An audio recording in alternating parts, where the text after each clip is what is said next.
Hey everybody, welcome back to Vegas Weekly for Saturday, January 29th, 2022. Yes, it's part 2 of our 6-week Vegas 101 special. This week we're calling it First Impressions. We're going to talk about arriving in Las Vegas, finding your way around, and maybe deciding some of the things you want to do, places you want to be. Before we get started on this week's lesson, I did want to acknowledge everyone that dropped into our Wednesday show live this past Wednesday evening. I appreciate you dropping in. Got a chance to talk a little bit about Vegas, try a interesting snack food. And for those of you interested, we did talk in some detail about the big news of the week, which is the rebranding of Bally's as a Horseshoe Hotel and Casino. I talked about it briefly myself. We brought on the one and only Ace of Vegas, and we chatted with him about that. So that's mostly in the second half of the hour. So you might want to check that out. Otherwise, that's probably something we would have covered on today's show. But we're focused in on the basics of Las Vegas. And nothing more basic about any trip to Las Vegas is arriving in the city. And I'm going to assume for our purposes today that you're going to be flying in. We talked a little bit about the name change at the airport. You'll be flying into Harry Reid International Airport, and it is an international airport. If you happen to be flying in from a non-U.S. destination, or in some cases flying in on some smaller airlines or charter flights, you'll arrive at what's called Terminal 3. But most people will be arriving at Terminal 1. By the way, there is no Terminal 2, so don't look for it. There used to be a long time ago. It's a pretty well-organized airport, as airports go. And while large and handling a pretty significant amount of traffic, arrivals and departures are usually pretty smooth and there's not a lot of delays. Once you arrive in Las Vegas, you're going to want to make your way to the baggage claim area, and that's whether or not you've checked any bags or not, because that's also where you'll pick up any kind of airport transportation. If you've arranged a limo for you and your sweetie to take you to your fabulous Las Vegas suite, you'll meet them there. If you want to get a cab, you'll pick it up there. If you want to pick up an Uber or a Lyft, you'll go there first, and then you'll walk over to the parking garage area where you'll actually pick up the ride share. What's the best way to get around Las Vegas? Well, that kind of depends on you, where you're going, your plans, your budget. Taxis are very easy to get, and there will be a lineup of them outside of the taxi stand area pretty much any time, night or day. They do tend to be a bit pricey. If you notice from the map of Las Vegas, the airport itself is practically on the Strip. If you stay, for example, at Tropicana or Mandalay Bay or Luxor, you might very well have a room that completely overlooks the airport, which, can be kind of cool. But despite the fact that it's so close to the Strip, you do kind of have to go around about to exit the airport and make your way back to the tourist areas of Las Vegas. And so there are numerous people who will be happy to take your money to do that. There is very limited public transportation from the airport. There is a couple of buses, but they're mostly designed for residents. One of them does stop briefly near the Strip on the south end and then proceeds downtown. And it may be an option for a solo traveler who doesn't have a lot of luggage, but probably not a great choice for the average group of people arriving in Las Vegas. Rideshare is normally cheaper, but keep in mind that you do have what's called surge pricing, and depending upon how busy it is when you arrive, you may end up waiting longer and paying more. That being said, pretty much the minimum to get anywhere in Las Vegas from the airport by cab is about $20, $21, and that'll just take you to the very south end of the Strip. If you make your way all the way downtown, it could be $40 to $50 or more, depending upon the traffic, etc.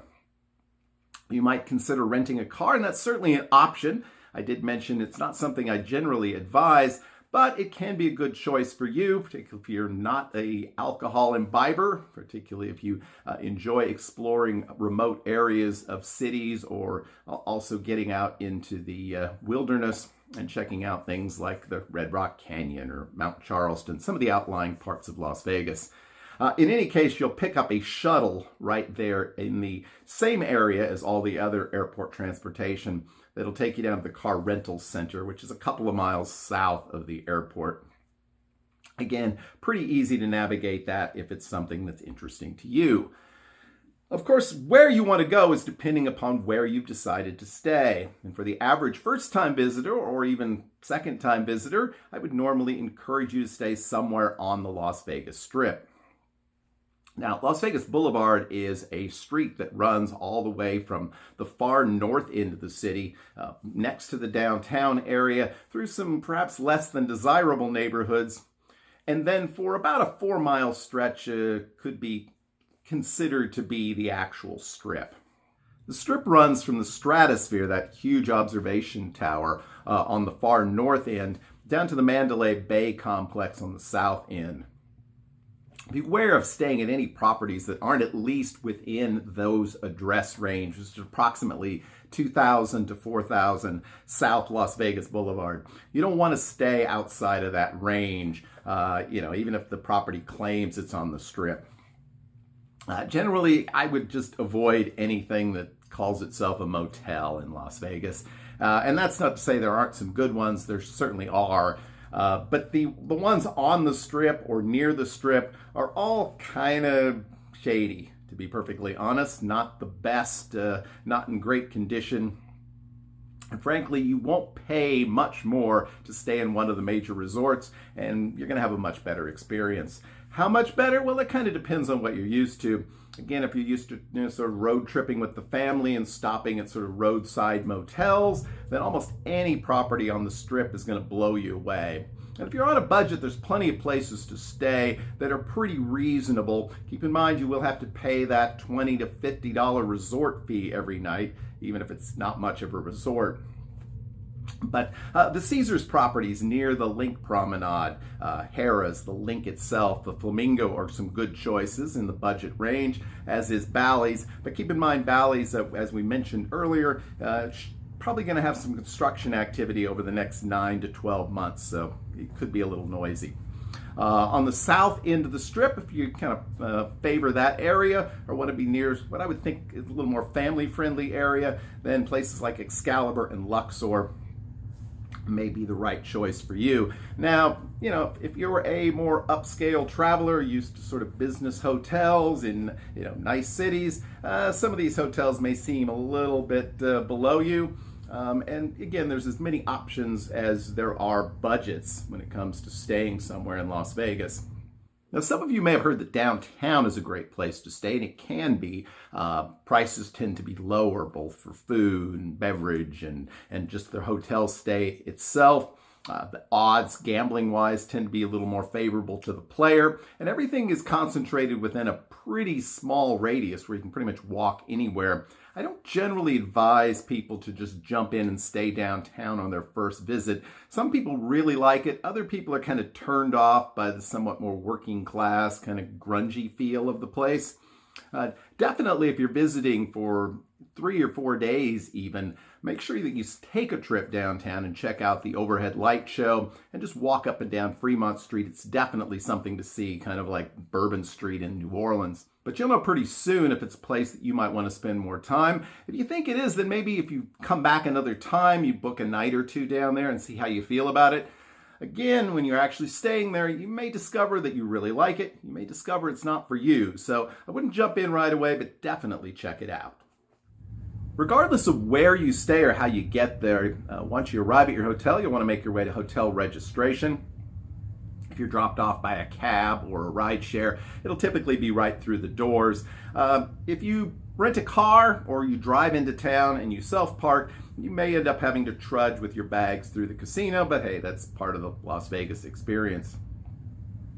Keep in mind, these are massive properties.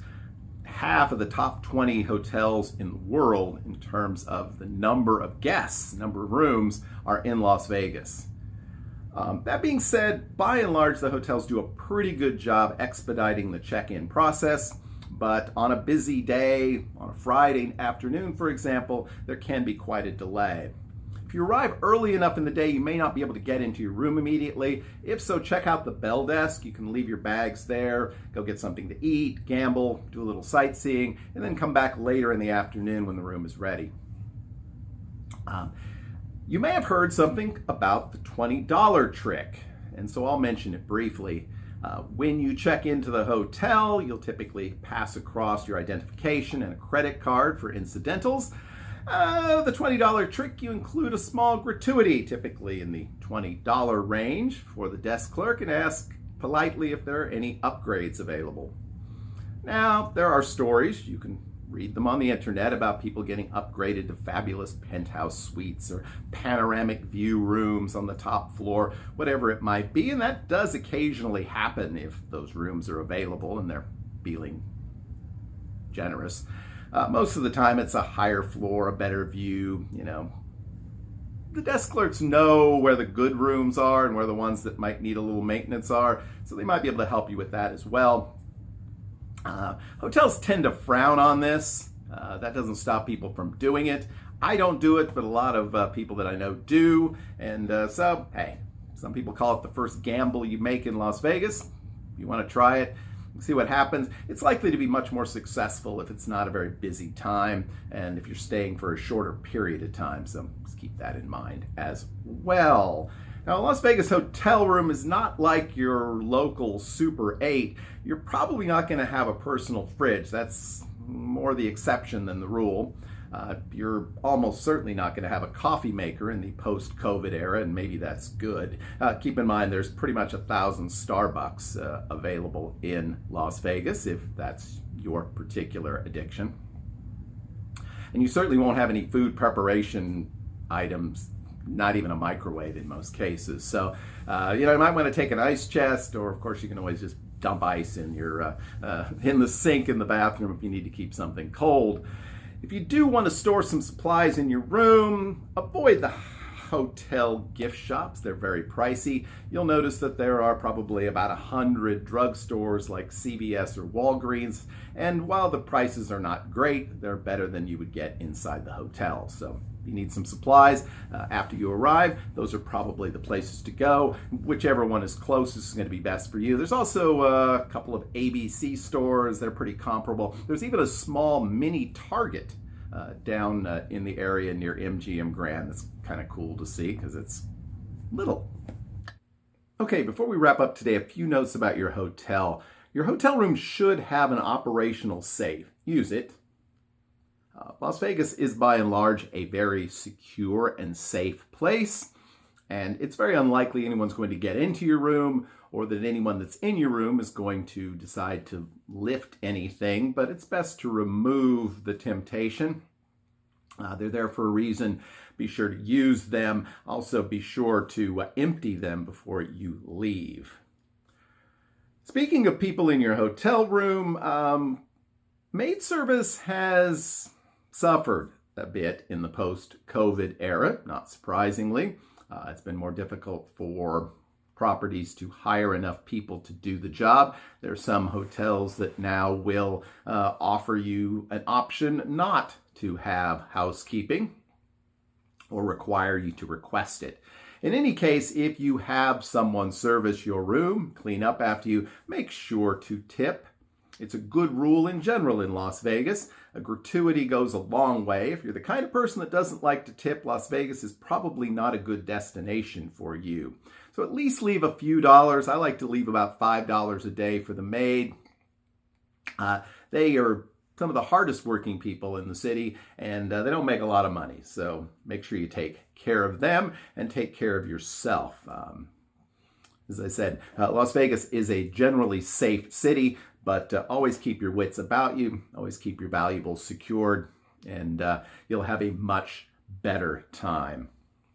Okay, we're going to wrap that up. That is First Impressions. It's part 2 of our Vegas 101 series. We'll be back next week with part 3, where we'll get into a little more detail about Las Vegas.